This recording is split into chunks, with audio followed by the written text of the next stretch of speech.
BA semester ਤੀਸਰਾ ਦੇ ਲਾਜ਼ਮੀ ਪੰਜਾਬੀ ਵਿਸ਼ੇ ਅਧੀਨ ਪੰਜ ਆਬ ਨਿਬੰਧ ਸੰਗ੍ਰਹਿ, ਜਿਸ ਦੇ ਸੰਪਾਦਕ ਹਨ ਪ੍ਰੋਫੈਸਰ ਭੁਪਿੰਦਰ ਸਿੰਘ ਖਹਿਰਾ, ਇਹ ਅਸੀਂ ਅੱਜ ਪੜ੍ਹਨੀ ਸ਼ੁਰੂ ਕਰਾਂਗੇ। ਨਿਬੰਧ ਲੰਬਾ ਹੈ, ਇਸ ਕਰਕੇ ਇਹਦੇ 2 ਪਾਰਟ ਬਣਾਏ ਆ। ਦੂਸਰਾ ਪਾਰਟ ਤੁਸੀਂ ਡਿਸਕ੍ਰਿਪਸ਼ਨ ਬਾਕਸ ਦੇ ਵਿੱਚ ਲਿੰਕ ਦਿੱਤਾ ਹੋਇਆ, ਉੱਥੋਂ ਪੜ੍ਹ ਸਕਦੇ ਹੋ। ਨਾਲ ਹੀ ਪ੍ਰਸ਼ਨ ਉੱਤਰਾਂ ਦਾ ਲਿੰਕ ਵੀ ਦਿੱਤਾ ਹੋਇਆ, ਤੁਸੀਂ ਪ੍ਰਸ਼ਨ ਉੱਤਰ ਵੀ ਨਾਲ ਦੀ ਨਾਲ ਕਰਦੇ ਰਹਿਣਾ। ਆਪਣੀ ਪੰਜਾ ਪੁਸਤਕ ਦੇ ਵਿੱਚੋਂ ਪਹਿਲੇ ਨਿਬੰਧ ਨੂੰ ਸ਼ੁਰੂ ਕਰਾਂਗੇ। ਨਿਬੰਧ ਹੈ ਮੇਰੇ ਪਿੰਡ ਦੇ ਇਸ਼ਟ, ਗਿਆਨੀ ਗੁਰਦਿੱਤ ਸਿੰਘ ਜੀ ਦੁਆਰਾ ਲਿਖਿਆ ਗਿਆ। ਇਹ ਮੇਰੇ ਪਿੰਡ ਦੇ ਇਸ਼ਟ। ਹੁਣ ਇਹਦੇ ਵਿੱਚ ਇਸ ਨਿਬੰਧ ਦੇ ਵਿੱਚ ਗਿਆਨੀ ਗੁਰਦਿੱਤ ਸਿੰਘ ਆਪਣੇ ਪਿੰਡ ਦੀ ਗੱਲ ਕਰਦੇ ਆ, ਆਪਣੇ ਪਿੰਡ ਦੇ ਲੋਕਾਂ ਦੇ ਜੋ ਉਹਨਾਂ ਦੇ ਇਸ਼ਟ ਹੈ ਉਹਨਾਂ ਦੀ ਗੱਲ ਕਰਦੇ ਆ। ਇਸ਼ਟ ਕੀ ਹੁੰਦੇ ਆ? ਜਿਨ੍ਹਾਂ ਦੀ ਅਸੀਂ ਪੂਜਾ ਕਰਦੇ ਹਾਂ, ਜਿਨ੍ਹਾਂ ਦੇ ਵਿੱਚ ਸਾਡੀ ਸ਼ਰਧਾ ਹੈ। ਅਤੇ 2 ਲਾਈਨਾਂ ਉੱਪਰ ਇਹਨਾਂ ਨੇ ਕੀ ਲਿਖੀਆਂ? ਕਹਿੰਦੇ ਕੁਝ ਅੰਨ ਦੇ, ਕੁਝ ਧਨ ਦੇ, ਕੁਝ ਪਹਾੜਾਂ ਵਾਲੀ ਰੰਨ ਦੇ, ਢੋਲ ਢਮੱਕਾ ਸਰਵਰ ਦਾ, ਕੁਝ ਹਿੜਬਸ ਬਾਬੇ ਨਾਨਕ ਦੀ। ਹੁਣ ਗਿਆਨੀ ਗੁਰਦਿੱਤ ਸਿੰਘ ਇਹਨਾਂ 2 ਲਾਈਨਾਂ ਵਿੱਚ ਸਪਸ਼ਟ ਕਰਦੇ ਆ ਕਿ ਉਹਨਾਂ ਦੇ ਪਿੰਡ ਦੇ ਵਿੱਚ ਕੋਈ ਇੱਕ ਦੇਵੀ ਜਾਂ ਦੇਵਤੇ ਦੀ ਪੂਜਾ ਨਹੀਂ ਹੁੰਦੀ। ਬਹੁਤ ਸਾਰੇ ਦੇਵੀ ਅਤੇ ਦੇਵਤੇ ਹੈਗੇ ਆ ਜਿਨ੍ਹਾਂ ਦੀ ਪੂਜਾ ਗਿਆਨੀ ਗੁਰਦਿੱਤ ਸਿੰਘ ਦੇ ਪਿੰਡ ਦੇ ਲੋਕ ਜਿਹੜੇ ਉਹ ਕਰਦੇ ਆ। ਕਹਿੰਦੇ ਕੁਝ ਅੰਨ ਦੇ, ਕੁਝ ਧਨ ਦੇ। ਕੁਝ ਲੋਕ ਜਿਹੜੇ ਹੈਗੇ ਅੰਨਪੂਰਣਾ ਹੈ ਨਾ, ਕੋਈ ਵੀ ਅੰਨ ਦਾ ਦੇਵੀ ਦੇਵਤਾ ਹੈ ਉਹਦੀ ਪੂਜਾ ਕਰਦੇ ਆ, ਜਾਂ ਫਿਰ ਧਨ ਦੀ ਲਕਸ਼ਮੀ ਮਾਤਾ ਦੀ ਪੂਜਾ ਸਾਡੇ ਕਰਦੇ ਆ ਲੋਕ, ਜਾਂ ਫਿਰ ਪਹਾੜਾਂ ਵਾਲੀ ਰੰਨ, ਉਹ ਕੌਣ ਹੈ? ਦੇਵੀ ਦੇ ਆਪਾਂ ਜਿੰਨੇ ਵੀ ਜਵਾਲਾ ਜੀ, ਨੈਣਾ ਦੇਵੀ, ਚਿੰਤਪੁਰਨੀ ਚਲੇ ਜਾਈਏ, ਲੋਕ ਉੱਥੇ ਵੀ ਜਾਂਦੇ ਆ। ਢੋਲ ਢਮੱਕਾ ਸਰਵਰ ਦਾ, ਅਗਰ ਕੋਈ ਵੀ ਸਰਵਰ ਹੈਗਾ ਪਿੰਡ ਦੇ ਵਿੱਚ ਤਾਂ ਉਹਦੇ ਦੁਆਲੇ ਵੀ ਆਪਾਂ ਦਿਨ ਦਿਹਾੜੇ 'ਤੇ ਦੀਵਾ ਬਾਲ ਆਈ ਦਾ, ਉਹ ਵੀ ਸਾਡੇ ਲਈ ਪੂਜਨੀਕ ਥਾਂ ਹੈ। ਕੁਝ ਹਿੜਬਸ ਬਾਬੇ ਨਾਨਕ ਦੀ, ਵਧੇਰੇ ਜਿਹੜੀ ਭੀੜ ਹੈ ਉਹਨਾਂ ਦੇ ਵਿੱਚੋਂ ਵਧੇਰੇ ਜਿਹੜੇ ਲੋਕ ਹੈ ਬਾਬੇ ਨਾਨਕ ਦੇ ਦਰਵਾਜ਼ੇ 'ਤੇ ਵੀ ਜਾਂਦੇ ਆ। ਭਾਵ ਹਰ ਤਰ੍ਹਾਂ ਦੇ ਲੋਕ ਹੈ ਸਾਡੇ ਪਿੰਡ ਦੇ ਵਿੱਚ, ਕਹਿੰਦਾ, ਜਿਹੜੇ ਵੱਖ-ਵੱਖ ਦੇਵਤਿਆਂ ਦੇ ਵਿੱਚ ਆਪਣਾ ਵਿਸ਼ਵਾਸ ਰੱਖਦੇ ਆ। ਕੀ ਕਹਿੰਦੇ ਆ? ਕਹਿੰਦੇ ਮੇਰੇ ਪਿੰਡ ਦੇ ਲੋਕਾਂ ਦੇ ਕਈ ਛੋਟੇ ਵੱਡੇ ਇਸ਼ਟ ਹਨ। ਸਾਰੇ ਪਿੰਡ ਦਾ ਸਮੇਤ ਮੁਸਲਮਾਨਾਂ ਦੇ ਵੱਡਾ ਪੂਜਨੀਕ ਸਥਾਨ ਗੁਰੂ ਗ੍ਰੰਥ ਸਾਹਿਬ ਦਾ ਗੁਰਦੁਆਰਾ ਹੈ। ਹਰ ਗੋਤ ਦੇ ਘਰਾਂ ਦੇ ਆਪੋ ਆਪਣੇ ਵਡੇਰਿਆਂ ਦੀਆਂ ਵੱਖੋ ਵੱਖਰੀਆਂ ਸਮਾਧਾਂ ਤੇ ਮੜੀਆਂ ਹਨ। ਹਰ ਗਲੀ ਸਾਹਮਣੇ ਲੱਗਿਆ ਖੂਹ ਖਵਾਜਾ ਪੀਰ ਦੇ, ਹਰ ਮਹੱਲੇ ਖੜਾ ਪਿੱਪਲ ਬ੍ਰਹਮਾ ਦਾ ਅਵਤਾਰ, ਤੇ ਹਰ ਘਰ ਵਿੱਚ ਗਊ ਇੱਕ ਤਰ੍ਹਾਂ ਦਾ ਘਰੋਗੀ ਇਸ਼ਟ ਹੈ। ਗੱਲ ਕੀ? ਖੂਹ, ਪਿੱਪਲ, ਗਊਆਂ, ਟੋਏ, ਟਿੱਬੇ, ਛੱਪੜੀਆਂ, ਸਭੇ ਚੀਜ਼ਾਂ ਪੂਜਨੀਕ ਹਨ। ਇਹ ਹਰ ਪਿੰਡ ਦੇ ਵਿੱਚ ਤੁਸੀਂ ਦੇਖ ਸਕਦੇ ਹੋ। ਮੇਰੇ ਪਿੰਡ ਦੇ ਵਿੱਚ ਵੀ ਇਹੀ ਚੀਜ਼ ਚੱਲਦੀ ਹੈ। ਅਗਰ ਕੋਈ ਵੀ ਖੂਹ ਹੈਗਾ ਹੈ ਤਾਂ ਅਸੀਂ ਦੀਵਾਲੀ 'ਤੇ ਉੱਥੇ ਜ਼ਰੂਰ ਦੀਵਾ ਬਾਲਦੇ ਹਾਂ, ਹੈ ਨਾ। ਖਵਾਜਾ ਪੀਰ ਨੂੰ ਖੀਰ ਵਗੈਰਾ ਲੋਕ ਚੜ੍ਹਾਉਂਦੇ ਆ। ਫਿਰ ਉਸ ਤੋਂ ਬਾਅਦ ਜੇਕਰ ਕੋਈ ਪਿੱਪਲ ਹੈਗਾ ਹੈ ਤਾਂ ਜਦੋਂ ਵੀ ਘਰ ਦੇ ਵਿੱਚ ਕੋਈ ਸਮੱਸਿਆ ਹੁੰਦੀ ਆ, ਅੱਗੇ ਪਿੱਛੇ ਭਾਵੇਂ ਆਪਾਂ ਨਾ ਹੀ ਕਰੀਏ, ਪਰ ਜਦੋਂ ਸਮੱਸਿਆ ਆਉਂਦੀ ਹੈ ਤਾਂ ਪਿੰਡਾਂ ਦੇ ਲੋਕ ਜਿਹੜੇ ਆ ਉਹ ਪਿੱਪਲ ਦੇ ਕੋਲ ਵੀ ਜਾਂਦੇ ਆ, ਹੈ ਨਾ। ਉਹਦੇ ਵਿੱਚ ਪਾਣੀ ਪਾਉਂਦੇ ਆ ਜਾਂ ਫਿਰ ਧਾਗਾ ਲਪੇਟਿਆ, ਤੁਸੀਂ ਕਈ ਪਿੱਪਲਾਂ ਨੂੰ ਦੇਖਿਆ ਹੋਏਗਾ, ਇਹ ਵੀ ਲੋਕ ਕਰਦੇ ਆ। ਫਿਰ ਜੇਕਰ ਗਊ ਹੈਗੀ ਹੈ ਤਾਂ ਗਊ ਨੂੰ ਲੋਕ ਪੇੜਾ ਦਿੰਦੇ ਆ, ਵਰਤ ਰੱਖਦੇ ਆ, ਹੈ ਨਾ। ਤਾਂ ਪੇੜੇ ਦੇ ਲਈ ਉਹ ਗਊ ਲੱਭਦੇ ਆ, ਭਾਵੇਂ ਅਗਰ ਘਰ ਦੇ ਵਿੱਚ ਨਹੀਂ ਵੀ ਹੈਗੀ ਤਾਂ ਗੁਆਂਢੀਆਂ ਦੇ ਘਰ ਜਾਂਦੇ ਆ ਉਹ ਖਾਸ, ਹੈ ਨਾ, ਉਹ ਪੇੜਾ ਦੇਣ ਦੇ ਲਈ। ਸੋ ਇਹ ਜਿਹੜੇ ਸਾਡੇ ਸਾਰੇ ਹੀ ਘਰੋਗੀ ਇਸ਼ਟ ਹੈ, ਸਾਡੇ ਘਰ ਦੇ ਇਸ਼ਟ ਹੈ ਨਾ। ਕੋਈ ਵੀ ਖੂਹ, ਪਿੱਪਲ, ਗਊਆਂ, ਕੁਛ ਵੀ ਹੋਵੇ, ਟੋਆ ਟਿੱਬਾ, ਜਿੱਥੇ ਸਾਡਾ ਵਿਸ਼ਵਾਸ ਹੈਗਾ ਉਹ ਸਾਡੇ ਲਈ ਪੂਜਨੀਕ ਥਾਂ ਹੈ। ਅਗਲਾ ਪੈਰਾ ਹੈ, ਕੁਝ ਘਰ ਚੱਲਣ ਵਾਲੇ ਟੋਭੇ ਉੱਤੇ ਬਣੀਆਂ ਹੋਈਆਂ ਮਾਤਾ ਰਾਣੀ ਦੀਆਂ ਮੜੀਆਂ ਦੀ ਹਰ ਚੜ੍ਹਦੇ ਮੰਗਲਵਾਰ ਪੂਜਾ ਕਰਦੇ ਹਨ। ਮੈਂ ਤੇ ਗਾਂ ਦਾ ਦੁੱਧ, ਜਿਤਨਾ ਚਿਰ ਮਾਤਾ ਰਾਣੀ ਦੀ ਮਮਟੀ ਗੁੰਮਦੀ ਦੇ ਇਸ਼ਨਾਨ ਨਾ ਕਰਾ ਲੈਣ ਪਹਿਲਾਂ ਰਿੜਕਣ ਵਿੱਚ ਨਹੀਂ ਪਾਇਆ ਜਾਂਦਾ। ਇਹ ਵੀ ਜਿਹੜੇ ਬੱਚੇ ਤੁਹਾਡੇ ਵਿੱਚੋਂ ਪਿੰਡਾਂ ਤੋਂ ਆਉਂਦੇ ਆ ਉਹਨਾਂ ਨੂੰ ਪਤਾ ਹੋਏਗਾ। ਜਦੋਂ ਮੱਝ ਜਾਂ ਗਾਂ ਸੂੰਦੀ ਹੈ ਤਾਂ ਜੋ ਦੁੱਧ ਹੈ ਉਹਨੂੰ ਉਦੋਂ ਤੱਕ ਜੂਠਾ ਨਹੀਂ ਕੀਤਾ ਜਾਂਦਾ, ਜਾਂ ਇਹ ਕਹਿ ਲਓ ਕਿ ਜਿਹੜਾ ਮੱਖਣ ਹੈ, ਮੱਖਣ ਨਹੀਂ ਕੱਢਿਆ ਜਾਂਦਾ। ਕਈ ਲੋਕ ਹੈਗੇ ਆ ਜਿਹੜੇ ਉਹ ਲੱਸੀ ਨਹੀਂ ਰਿੜਕਦੇ ਜਦੋਂ ਤੱਕ, ਸਭ ਤੋਂ ਪਹਿਲਾਂ ਜਦੋਂ ਬੁਆਲੀ ਬਣਦੀ ਹੈ ਤਾਂ ਫਿਰ ਉਹਦਾ ਵੀ ਮੱਥਾ ਟੇਕਿਆ ਜਾਂਦਾ। ਉਸ ਤੋਂ ਬਾਅਦ ਉਹਦੀ ਖੀਰ ਬਣਾ ਕੇ ਫਿਰ ਮੱਥਾ ਟੇਕਿਆ ਜਾਂਦਾ, ਹੈ ਨਾ। ਇਸੇ ਤਰੀਕੇ ਦੇ ਨਾਲ ਹਰ ਪਿੰਡ ਦਾ ਆਪਣਾ ਜਿਹੜਾ ਵਿਸ਼ਵਾਸ ਹੈ, ਜਿਵੇਂ ਜਿਵੇਂ ਉਸ ਪਿੰਡ ਦੇ ਜਿਹੜੇ ਵਿਸ਼ਵਾਸ ਹੈ ਉਹਦੇ ਅਨੁਸਾਰ ਉਹ ਕਰਨ ਤੋਂ ਬਾਅਦ ਹੀ ਦੁੱਧ ਨੂੰ ਜਿਹੜਾ ਉਹ ਰਿੜਕਣ ਦੇ ਵਿੱਚ ਪਾਉਂਦੇ ਆ। ਅਤੇ ਲੇਖਕ ਦੇ ਪਿੰਡ ਦੇ ਵਿੱਚ ਵੀ ਕੁਛ ਅਜਿਹਾ ਹੀ ਹੈ ਨਾ। ਲੋਕ ਮਾਤਾ ਰਾਣੀ ਦੀ ਮੰਗਲਵਾਰ ਨੂੰ ਪੂਜਾ ਕਰਦੇ ਆ, ਆਪਣੇ ਪਿੰਡਾਂ ਦੇ ਵਿੱਚ ਵੀ ਲੋਕ ਕਰਦੇ ਆ। ਮੰਗਲਵਾਰ ਨੂੰ ਮਾਤਾ ਦਾ ਦਿਨ ਮੰਨਿਆ ਜਾਂਦਾ। ਅੱਗੇ ਕੀ ਕਹਿੰਦਾ ਪਿੰਡ ਵਿੱਚ ਕਿਸੇ ਜੀ ਦੇ ਖੂਨ ਦੀ ਖਰਾਬੀ ਨਾਲ ਕਿਸੇ ਤਰ੍ਹਾਂ ਦੇ ਫੋੜੇ, ਫਿਣਸੀਆਂ ਜਾਂ ਛਾਲੇ ਤੇ ਪਿਲਕਰੇ ਨਿਕਲ ਆਉਣ, ਉਸਨੂੰ ਧੱਕੇ ਨਾਲ ਹੀ ਮਾਤਾ ਰਾਣੀ ਦੀ ਆਮਦ ਬਣਾ ਦਿੱਤਾ ਜਾਂਦਾ ਹੈ। ਇਹ ਵੀ ਤੁਸੀਂ ਖੁਦ ਦੇ ਨਾਲ ਵੀ ਵਾਪਰਿਆ ਹੋਏਗਾ, ਆਲੇ ਦੁਆਲੇ ਵੀ ਤੁਸੀਂ ਜ਼ਰੂਰ ਦੇਖਿਆ ਹੋਏਗਾ ਕਿ ਇਹ ਸਭ ਕੁਛ ਹੁੰਦਾ। ਫਿਰ ਪਿੰਡ ਦੀਆਂ 70 72 ਬੁੜੀਆਂ ਆਪਣੇ ਬੋੜੇ ਮੂੰਹਾਂ ਅਤੇ ਚੁੰਨੀਆਂ ਅੱਖਾਂ ਨਾਲ ਮਾਤਾ ਦੀਆਂ ਕਿਸਮਾਂ ਲੱਭਣ ਲਈ ਪੂਰੇ ਜੌਹਰ ਦਿਖਲਾਉਂਦੀਆਂ ਹਨ। ਹੱਥ ਉੱਤੇ ਹੱਥ ਮਾਰ ਕੇ ਠੋਸਾ ਦਿਖਾ ਦਿਖਾ ਇੱਕ ਦੂਜੀ ਉੱਤੇ ਆਪਣੀ ਅਕਲ ਦਾ ਰੋਹਬ ਜਮਾਉਂਦੀਆਂ, ਖੂਬ ਸਿਆਣਪਾਂ ਘੋਟਦੀਆਂ। ਇਹ ਵੀ ਮੈਂ ਤੁਹਾਨੂੰ ਪਹਿਲਾਂ ਵੀ ਦੱਸਿਆ ਕਿ ਮੇਰੇ ਪਿੰਡ ਦੇ ਵਿੱਚ ਹੁਣੇ ਹੀ ਇੱਕ ਛੋਟਾ ਜਿਹਾ ਬੱਚਾ ਕਿਸੇ ਨੇ ਗੋਦ ਲਿਆ ਅਤੇ ਲਗਭਗ 6-7 ਮਹੀਨੇ ਦਾ ਬੱਚਾ ਹੈ। ਉਹਦੇ ਹਲਕੀਆਂ ਹਲਕੀਆਂ ਫਿੰਸੀਆਂ ਸਰੀਰ ਦੇ ਉੱਤੇ ਨਿਕਲ ਆਈਆਂ। ਸਾਡੇ ਵਰਗੇ ਨੇ ਤਾਂ ਇਹੀ ਸਲਾਹ ਦਿੱਤੀ ਕਿ ਤੁਹਾਨੂੰ ਡਾਕਟਰ ਦੇ ਕੋਲ ਜਾਣਾ ਚਾਹੀਦਾ ਹੈ, ਪਰ ਜੋ ਇਹੋ ਜਿਹੇ ਸਿਆਣੇ ਹੈ ਉਹਨਾਂ ਨੇ ਇਹ ਕਹਿ ਦਿੱਤਾ ਕਿ ਇਹਦੇ ਲਈ ਕਿਸੇ ਦਵਾਈ ਨੇ ਕੰਮ ਨਹੀਂ ਕਰਨਾ, ਇਹਦੇ ਲਈ ਤੁਸੀਂ ਫਾਂਡਾ ਕਰਵਾਓ ਜਾਂ ਡਾਲੀ ਕਰਵਾਓ ਜਾਂ ਫਿਰ ਝਾੜਾ ਕਰਵਾਓ। ਅਤੇ ਉਹ ਝਾੜਾ ਕਰਵਾਉਂਦਿਆਂ ਨੇ ਉਹ ਜਿਹੜਾ 6-7 ਮਹੀਨੇ ਦਾ ਬੱਚਾ ਹੈ ਪੂਰਾ ਉਹ ਫਿੰਸੀਆਂ ਦੇ ਨਾਲ ਭਰ ਚੁੱਕਿਆ ਅਤੇ ਉਹਦੀਆਂ ਅੱਖਾਂ ਉੱਤੇ ਵੀ ਫਿੰਸੀਆਂ ਜਿਹੜੀਆਂ ਨਿਕਲ ਚੁੱਕੀਆਂ। ਹੁਣ ਕਿਸੇ ਵੀ ਤਰੀਕੇ ਦਾ ਉਹਨੂੰ ਨੁਕਸਾਨ ਹੋ ਸਕਦਾ ਹੈ ਨਾ। ਅਤੇ ਇਹ ਜਿਹੜਾ ਸਾਡੇ ਸਿਆਣੇ ਹੈ ਉਹ ਇਹਨਾਂ ਚੀਜ਼ਾਂ ਦੇ ਵਿੱਚ ਵਿਸ਼ਵਾਸ ਕਰਦੇ ਆ ਕਿ ਜੇਕਰ ਆਪਾਂ ਡਾਕਟਰ ਦੇ ਕੋਲ ਲੈ ਗਏ ਤਾਂ ਫਿਰ ਕੁਛ ਗਲਤ ਹੋ ਸਕਦਾ। ਇਸ ਕਰਕੇ ਸਹੀ ਉਪਾਅ ਇਹਦਾ ਥੋੜ੍ਹਾ ਪੁਰਾਣੇ ਤਰੀਕੇ ਦੇ ਨਾਲ ਹੀ ਕੀਤਾ ਜਾਵੇ। ਅਗਲਾ ਪੈਰਾ ਹੈ, ਇੱਕ ਸਿਆਣੀ ਆਖ ਰਹੀ ਹੁੰਦੀ ਹੈ ਇਹ ਵਿਉ ਮਾਤਾ ਹੈ। ਦੂਜੀ ਕਹੇਗੀ ਨਹੀਂ ਨਹੀਂ ਇਹ ਕੁਆਰੀ ਮਾਤਾ ਹੈ। ਨਹੀਂ ਨਹੀਂ ਨਹੀਂ ਇਹ ਤਾਂ ਦਾਣੇਦਾਰ ਮਾਤਾ ਹੈ। ਨਾ ਭਾਈ ਇਹ ਤਾਂ ਵਿਚਾਰੀ ਜਲ ਮਾਤਾ ਹੈ। ਮਤਲਬ ਹਰੇਕ ਦਾ ਆਪਣਾ ਅਨੁਭਵ ਹੈ ਨਾ, ਅਤੇ ਆਪਣੇ ਅਨੁਭਵ ਦੇ ਅਨੁਸਾਰ ਉਹ ਆਪਣਾ ਗਿਆਨ ਵੰਡ ਰਹੇ ਆ। ਫੁੱਲ ਮਾਤਾ, ਵੱਡੀ ਮਾਤਾ, ਛੋਟੀ ਮਾਤਾ, ਅੰਨੀ ਮਾਤਾ, ਪਾਣੀ ਝਾਰਾ, ਖਸਰਾ ਵਗੈਰਾ ਦੀਆਂ ਕਈ ਹੋਰ ਕਿਸਮਾਂ ਦੀਆਂ ਬਰੀਕੀਆਂ ਸਮਝਾ ਕੇ ਘਰ ਦੇ ਇੱਕ ਦੋ ਜੀਆਂ ਨੂੰ ਯਕੀਨ ਕਰਾ ਦਿੱਤਾ ਜਾਂਦਾ ਹੈ ਕਿ ਘਰੇ ਮਾਤਾ ਰਾਣੀ ਦੀ ਆਮਦ ਹੈ। ਫਿਰ ਉਸ ਦੇ ਸਵਾਗਤ ਲਈ ਯਤਨ ਸ਼ੁਰੂ ਹੋ ਜਾਂਦੇ ਹਨ। ਇਹਨਾਂ ਸਿਆਣੀਆਂ ਦੀ ਮਿਹਰਬਾਨੀ ਸਦਕਾ ਜਿਹੜਾ ਘਰ ਹੈ ਉਹਨਾਂ ਨੂੰ ਪਤਾ ਲੱਗ ਜਾਂਦਾ ਵੀ ਬਸ ਆਹੀ ਮਾਤਾ ਹੈ, ਕਿਉਂਕਿ ਜਿਹਨੇ ਜ਼ਿਆਦਾ ਆਪਣੀ ਗੱਲ ਠੋਕ ਕੇ ਰੱਖ ਦੇਣੀ ਹੈ ਉਹਦੀ ਗੱਲ ਨੂੰ ਫਿਰ ਘਰ ਦੇ ਵਿਸ਼ਵਾਸ ਦੇ ਨਾਲ ਮੰਨਦੇ, ਹਾਂ ਹਾਂ ਪੱਕਾ ਇਹੀ ਮਾਤਾ ਹੋਏਗੀ। ਫਿਰ ਸਾਰੇ ਮਾਤਾ ਨੂੰ ਪਤਿਆਣ ਲੱਗ ਜਾਂਦੇ ਆ। ਅਗਲਾ ਪੈਰਾ ਕੀ ਹੈ, ਮਰੀਜ਼ ਨੂੰ ਅੰਦਰਲੇ ਨੀਰੇ ਵਾਲੇ ਕੋਠੇ ਵਿੱਚ ਡੱਕ ਦਿੱਤਾ ਜਾਂਦਾ ਹੈ। ਘਰ ਦੇ ਸਰਕੜੇ ਦੇ ਤੀਲੇ ਪਾ ਬਣਾਏ ਗੋਲ ਰੌਸ਼ਨਦਾਨਾਂ ਅਤੇ ਮੋਰੀਆਂ ਵਿੱਚ ਲੀਰਾਂ ਤੁੰਨ ਦਿੱਤੀਆਂ ਜਾਂਦੀਆਂ ਹਨ। ਵਿਰਲਾਂ ਵਾਲੇ ਤਖਤਿਆਂ ਵਿੱਚ ਗਿੱਲਾ ਗੋਹਾ ਭਰ ਕੇ ਰੌਸ਼ਨੀ ਅਤੇ ਹਵਾ ਬੰਦ ਕਰ ਦਿੱਤੀ ਜਾਂਦੀ ਹੈ। ਆਖੇ ਜੇ ਇਸ ਤਰ੍ਹਾਂ ਨਾ ਕੀਤਾ ਤਾਂ ਮਾਤਾ ਰਾਣੀ ਨੂੰ ਚਲਕੋਰ ਲੱਗ ਜਾਵੇਗੀ। ਖੈਰ ਇਸ ਪੈਰੇ ਦੇ ਵਿੱਚ ਜੋ ਆਪਾਂ ਪੜ੍ਹਦੇ ਹਾਂ ਇਹਦੇ ਪਿੱਛੇ ਕਿਸੇ ਸਿਆਣੇ ਨੇ ਕੁਛ ਆਪਣਾ ਚਲਾਇਆ ਹੋਣਾ, ਕਿਉਂਕਿ ਲੋਕ ਮੰਨਦੇ ਨਹੀਂ ਹੈ, ਉਹਨਾਂ ਨੂੰ ਡਰਾਉਣਾ ਪੈਂਦਾ। ਅਤੇ ਵੈਸੇ ਅਸਲ ਦੇ ਵਿੱਚ ਤਾਂ ਜਦੋਂ ਕਿਸੇ ਨੂੰ ਚਿਕਨ ਪੌਕਸ ਵਗੈਰਾ ਹੈ ਨਾ, ਚਿਕਨ ਪੌਕਸ ਨੂੰ ਵੀ ਮਾਤਾ ਹੀ ਕਹਿੰਦੇ ਆ, ਜੇਕਰ ਉਹ ਹੋ ਜਾਂਦਾ ਹੈ ਤਾਂ ਫਿਰ ਉਹਨੂੰ ਖੁੱਲ੍ਹੀ ਹਵਾ ਦੇ ਵਿੱਚ ਫਿਰਨਾ ਵੀ ਨਹੀਂ ਚਾਹੀਦਾ, ਕਿਉਂਕਿ ਉਹ ਇੱਕ ਤੋਂ ਦੂਜੇ ਨੂੰ ਹੋ ਜਾਂਦੀ ਹੈ ਛੇਤੀ। ਅਤੇ ਇਸ ਕਰਕੇ ਕਿਸੇ ਸਿਆਣੇ ਨੇ ਕਿਹਾ ਹੋਣਾ ਇਹਨਾਂ ਨੇ ਇੱਦਾਂ ਤਾਂ ਮੰਨਣਾ ਨਹੀਂ ਹੈ, ਅਤੇ ਇਸ ਕਰਕੇ ਮਾਤਾ ਦਾ ਨਾਂ ਲੈ ਕੇ ਇਹਨਾਂ ਨੂੰ ਡਰਾਉਂਦੇ ਆ ਵੀ ਇਹਦੇ 'ਤੇ ਰੌਸ਼ਨੀ ਨਹੀਂ ਪੈਣੀ ਚਾਹੀਦੀ, ਇਹਨੂੰ ਪਿਛਲੇ ਕਮਰੇ ਦੇ ਵਿੱਚ ਵਾੜ ਦਿਓ।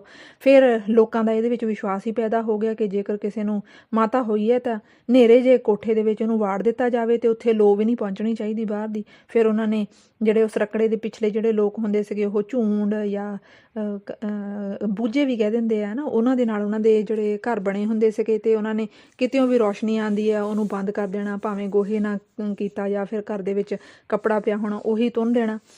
ਖੈਰ ਇਹ ਜਿਹਨੇ ਵੀ ਸ਼ੁਰੂ ਕੀਤਾ ਹੋਏਗਾ ਚੰਗਾ ਕੀਤਾ ਸੀਗਾ, ਅਤੇ ਉਹਦੇ ਨਾਲ ਫਿਰ ਬਿਮਾਰੀ ਅੱਗੇ ਅੱਗੇ ਫੈਲਦੀ ਨਹੀਂ ਹੈ।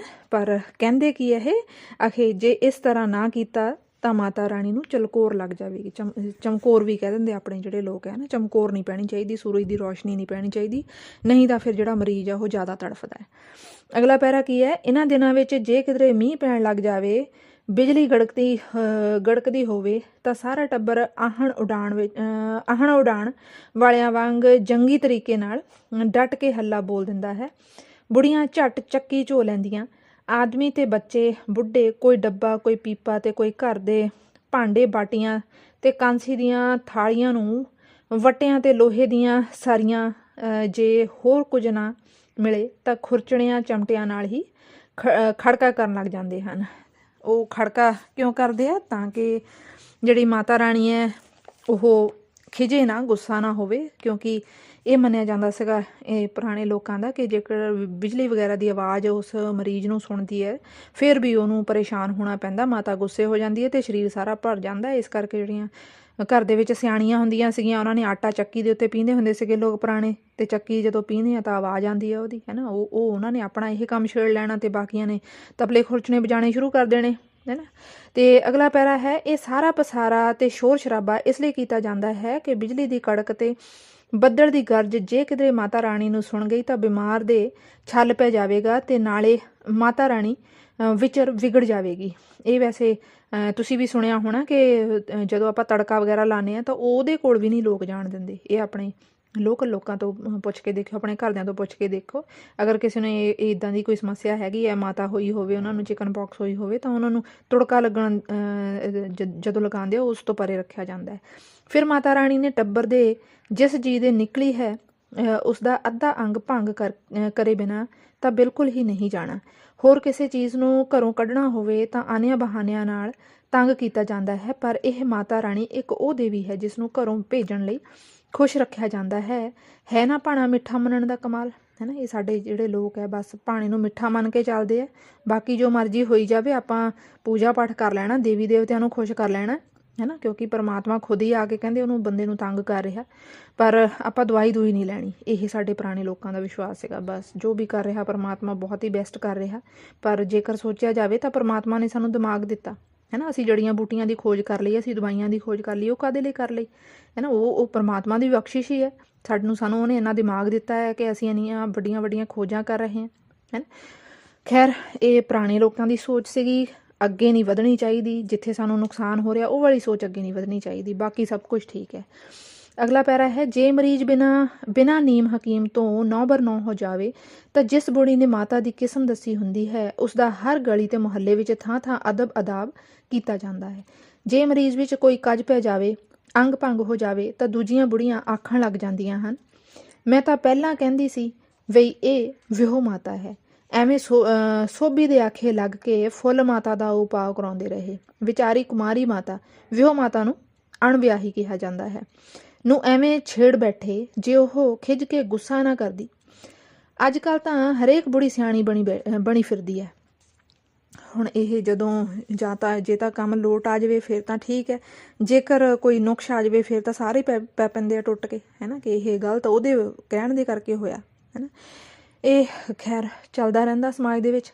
ਮਾਤਾ ਨਿਕਲੀ ਵਾਲੇ ਮਰੀਜ਼ ਬਾਰੇ ਦਵਾਈ ਬੂਟੀ ਦੀ ਗੱਲ ਕਰਨੀ ਵੀ ਪਾਪ ਸਮਝਿਆ ਜਾਂਦਾ ਹੈ। ਖੈਰ ਪਰਮਾਤਮਾ ਕਰੇ ਹੁਣ ਦੇ ਲੋਕਾਂ ਨੂੰ ਥੋੜ੍ਹਾ ਜਿਹਾ ਗਿਆਨ ਹੋਵੇ ਕਿ ਦਵਾਈ ਬੂਟੀ ਤੋਂ ਬਿਨਾਂ ਤਾਂ ਬੱਚਾ ਫਿਰ ਪੂਰਾ ਭਰਦਾ ਅਤੇ ਪਰੇਸ਼ਾਨ ਵੀ ਵਾਧੂ ਹੁੰਦਾ। ਅੱਗੇ ਕੀ ਕਹਿੰਦਾ, ਜੇ ਕਿਸੇ ਦੇ ਮਾਤਾ ਨਿਕਲਣ ਦਾ ਸ਼ੱਕ ਵੀ ਪੈ ਜਾਵੇ, ਭਾਵੇਂ ਤਾਪ ਹੀ ਚੜ੍ਹ ਰਿਹਾ ਹੋਵੇ, ਤਾਂ ਅਜਿਹੇ ਮਰੀਜ਼ ਨੂੰ ਡਾਕਟਰ ਜਾਂ ਵੈਦ ਨੂੰ ਦਿਖਾਉਣਾ ਬੁਰਾ ਮੰਨਿਆ ਜਾਂਦਾ ਹੈ। ਆਖੇ ਫਿਰ ਮਾਤਾ ਰਾਣੀ ਅਤੇ ਉਸ ਦੀਆਂ ਸਾਥਣਾਂ ਦੁਖੀ ਹੋ ਜਾਂਦੀਆਂ ਹਨ। ਕਿਉਂ ਵੀ ਦੁਖੀ ਕਿਉਂ ਹੋ ਜਾਂਦੀਆਂ ਹੈ ਨਾ, ਡਾਕਟਰ ਕੀ ਕਰ ਦੇਗਾ, ਡਾਕਟਰ ਤੋਂ ਮਾਤਾ ਰਾਣੀ ਕਿਉਂ ਡਰਨ ਲੱਗੀ, ਜਿਹਦੇ ਵਿੱਚ ਇੰਨੀ ਪਾਵਰ ਹੈ, ਇੰਨੀ ਸ਼ਕਤੀ, ਉਹ ਕਿਉਂ ਡਰੇਗੀ। ਖੈਰ ਇਹ ਪੁਰਾਣੇ ਲੋਕਾਂ ਦੀ ਸੋਚ ਸੀਗੀ।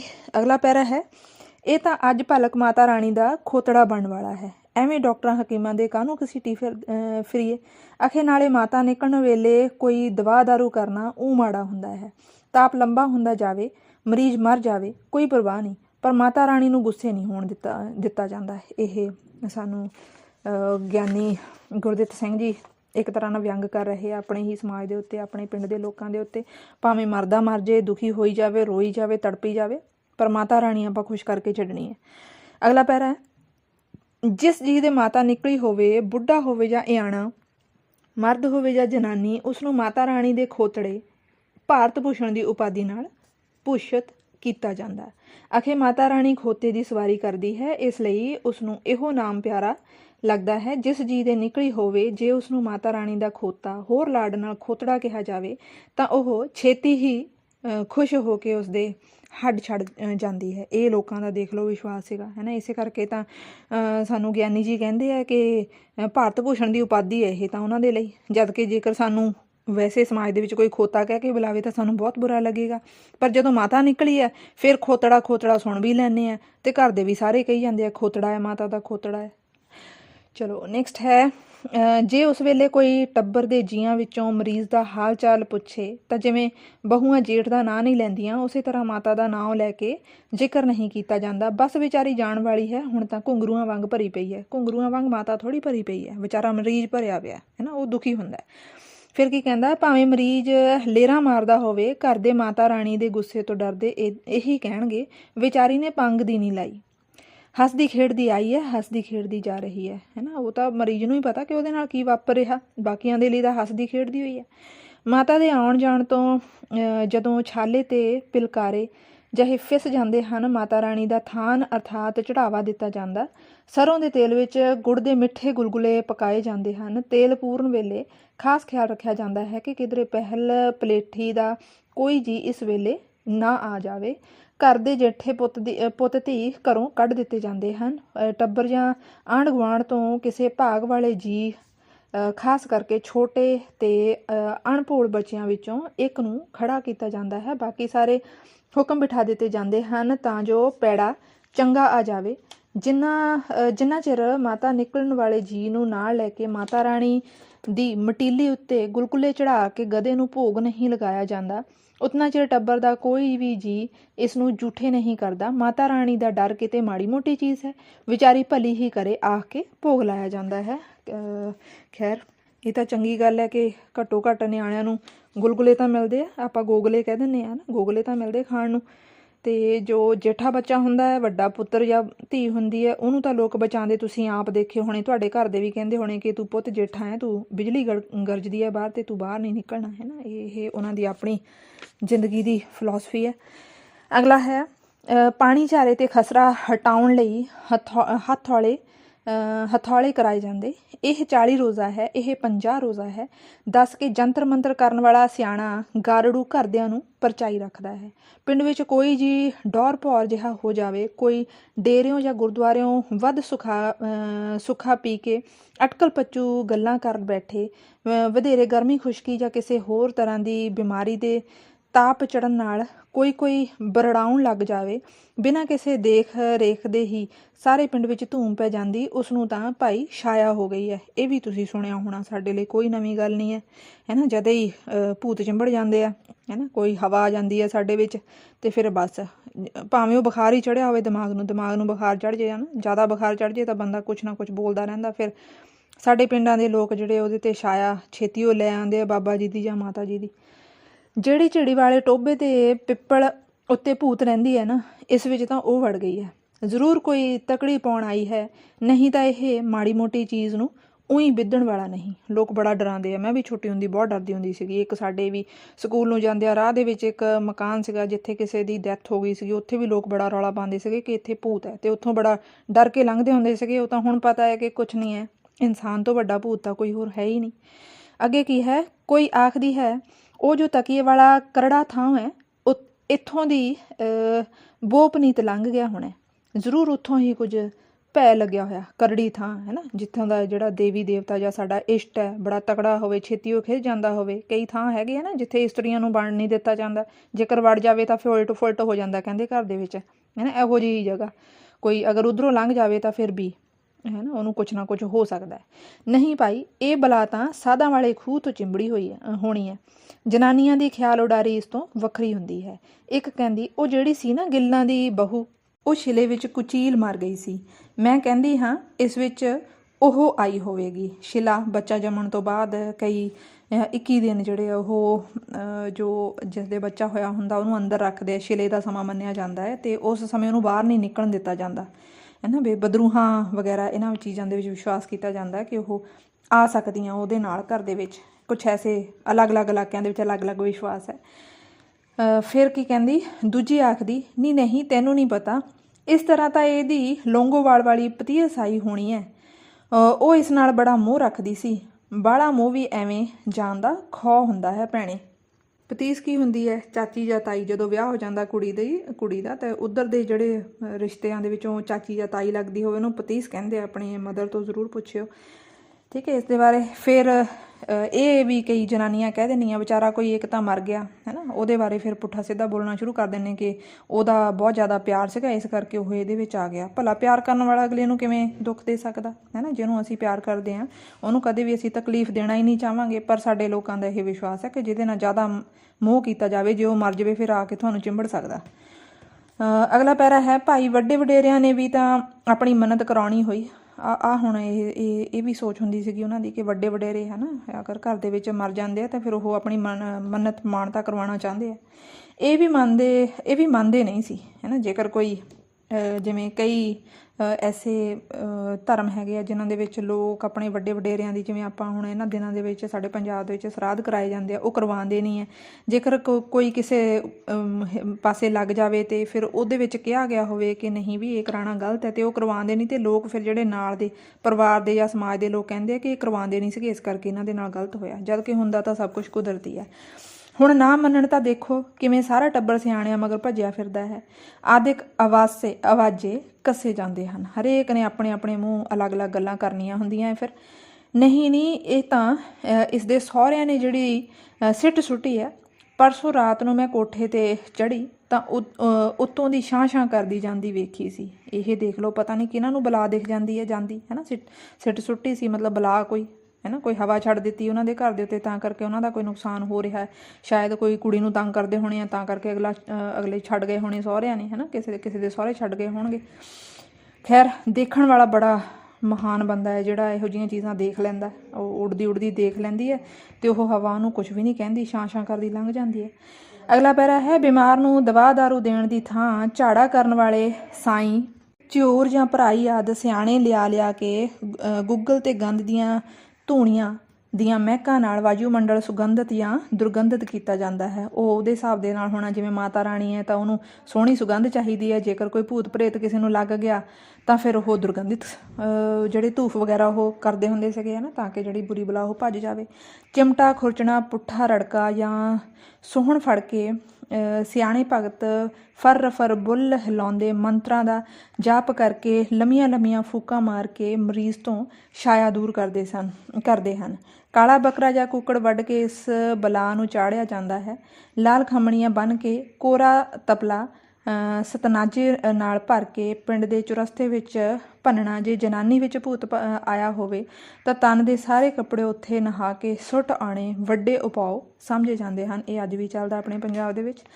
ਅਗਲਾ ਕੀ ਹੈ ਪੈਰਾ, ਜੀ ਰੁੱਧਿਆ ਹੋਇਆ ਹੈ, ਉਪਾਅ ਹੋ ਗਿਆ ਹੈ, 1-2 ਦਿਨਾਂ ਵਿੱਚ ਠੀਕ ਹੋ ਜਾਏਗਾ। ਵੱਡੇ ਵਡੇਰਿਆਂ ਨੇ ਕਿਸੇ ਬਹਾਨੇ ਆਪਣੀ ਮੰਨਤ ਕਰਾਉਣੀ ਹੁੰਦੀ ਹੈ, ਉਹਨਾਂ ਨੂੰ ਭੁੱਲਣਾ ਨਹੀਂ ਚਾਹੀਦਾ। ਹਰ ਸਿਆਣਾ ਜਾਂਦਾ ਹੋਇਆ ਟੱਬਰ ਦੇ 1-2 ਮੋਹਰੀ ਬੰਦਿਆਂ ਨੂੰ ਸੱਦ ਕੇ ਸਮਝੌਤੀਆਂ ਦੇ ਜਾਂਦਾ ਹੈ। ਅਗਲਾ ਪੈਰਾ ਹੈ, ਜੀ ਅਸੀਂ ਕਿਹੜਾ ਕਿਸੇ ਗੱਲੋਂ ਨਾਬਰ ਹਾਂ, ਅਸੀਂ ਕਿਹੜਾ ਕਿਸੇ ਗੱਲੋਂ ਮੁੱਕਰਦੇ ਹਾਂ, ਹੈ ਨਾ, ਕੋਈ ਨਾ ਜੀ ਕਹਿ ਦਿੰਦੇ ਆ ਘਰ ਦੇ। ਹਰ ਦਸਵੀਂ ਨੂੰ ਨਿਉਂਦਾ ਖਵਾਉਂਦੇ ਹਾਂ। ਬੋਹਲ ਵਿੱਚੋਂ ਪਹਿਲਾ ਹਿੱਸਾ ਵੱਡੇ ਵਡੇਰਿਆਂ ਦਾ ਕੱਢਦੇ ਹਾਂ, ਬੋਹਲ ਜਿਹੜੀ ਵਾਹਲੀ ਹੁੰਦੀ ਹੈ। ਦੀਵਾਲੀ ਨੂੰ ਸਿਵਿਆਂ 'ਤੇ ਚਿਰਾਗ ਜਗਾ ਕੇ ਆਉਂਦੇ ਹਾਂ। ਵੀਰਵਾਰ ਨੂੰ ਤਕੀਏ ਚੂਰਮਾ ਚੜਾਉਂਦੇ ਹਾਂ। ਖਬਰੇ ਸਾਡੇ ਉੱਤੇ ਵਿਚਾਰੇ ਕਿਉਂ ਕਰੋਪ ਹੋ ਗਏ ਨੇ, ਕੀ ਪਤਾ ਸਾਡੇ ਕਿਹੜੇ ਜੀ ਤੋਂ ਭੁੱਲ ਹੋ ਗਈ ਹੈ। ਨਹੀਂ ਤਾਂ ਇਹ ਵਡੇਰੇ ਅੱਗੇ ਕਿਉਂ ਨਾ ਕਰੋਪੀ ਦੇ ਘਰ ਆ ਗਏ। ਇਹਨਾਂ ਦਾ ਕਿਹੜਾ ਆਪਣੇ ਟੱਬਰ ਦੇ ਜੀਆਂ ਨੂੰ ਦੁੱਖ ਦੇਣ ਨੂੰ ਜੀ ਕਰਦਾ। ਘਰ ਦੇ ਅੱਗੋਂ ਸਾਰੇ ਹਾਲਾਤ ਉੱਤੇ ਨਜ਼ਰਸਾਨੀ ਕਰਕੇ ਬਿਨਾਂ ਆਪਣੇ ਸਭ ਨੂੰ ਨਿਰਦੋਸ਼ ਕਰਾਰ ਦਿੰਦੇ ਰਹਿੰਦੇ ਹਨ। ਬਾਕੀ ਰਹਿੰਦਾ ਨਿਬੰਧ ਅਸੀਂ ਅਗਲੇ ਭਾਗ ਦੇ ਵਿੱਚ ਕਰਾਂਗੇ। ਇੱਥੋਂ ਤੱਕ ਅਗਰ ਇਹ ਵੀਡੀਓ ਤੁਹਾਨੂੰ ਲਾਹੇਵੰਦ ਲੱਗਦੀ ਹੈ ਤਾਂ ਇਸ ਨੂੰ ਜ਼ਰੂਰ ਲਾਈਕ ਕਰੋ, ਆਪਣੇ ਦੋਸਤਾਂ ਨਾਲ ਸ਼ੇਅਰ ਕਰੋ। ਧੰਨਵਾਦ।